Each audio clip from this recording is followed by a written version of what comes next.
പരിശുദ്ധ പരമ ദിവ്യകാരുണ്യീശോയ്ക്ക് എന്നേരവും ആരാധനയും സ്തുതിയും പുകഴ്ചയും ഉണ്ടായിരിക്കട്ടെ. ഇന്ന് നവംബർ മാസം 21 വെള്ളിയാഴ്ച, മാർ തോമാസ് ലീഹായുടെ ഭാരത പ്രവേശനത്തെ അനുസ്മരിക്കുന്ന ദിവസം. വിശുദ്ധൻ്റെ മധ്യസ്ഥം നമുക്ക് പ്രാർത്ഥിക്കാം. ഈശോയുടെ തിരുഹൃദയമേ, ഇന്ന് ഞങ്ങൾക്ക് കൂട്ടായി കാവലായി കൂടെ ഉണ്ടാകണമേ.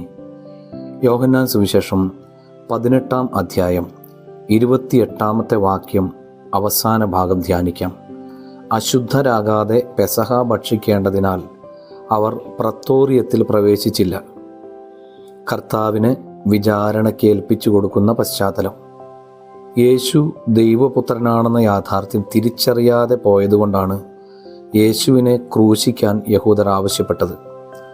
ഇന്നും വിശുദ്ധ കുർബാനയോടും മറ്റു കൂദാശകളോടും നമ്മൾ കാണിക്കുന്ന ബഹുമാനക്കുറവും വിലയില്ലായ്മയുമെല്ലാം കൂദാശകളിൽ അറിഞ്ഞിരിക്കുന്ന ക്രിസ്തുവിനെ തിരിച്ചറിയാത്തത് കൊണ്ട് തന്നെയാണ്.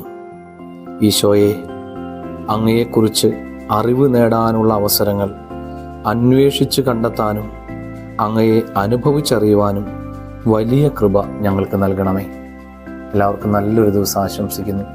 നമ്മുടെ കർത്താവ് ഈശോ മിശിഹായുടെ കൃപയും പിതാവായ ദൈവത്തിൻ്റെ സ്നേഹവും പരിശുദ്ധാത്മാവിൻ്റെ സഹവാസവും ഉണ്ടാകട്ടെ, ഇപ്പോഴും എപ്പോഴും എന്നേക്കും. ആമേൻ.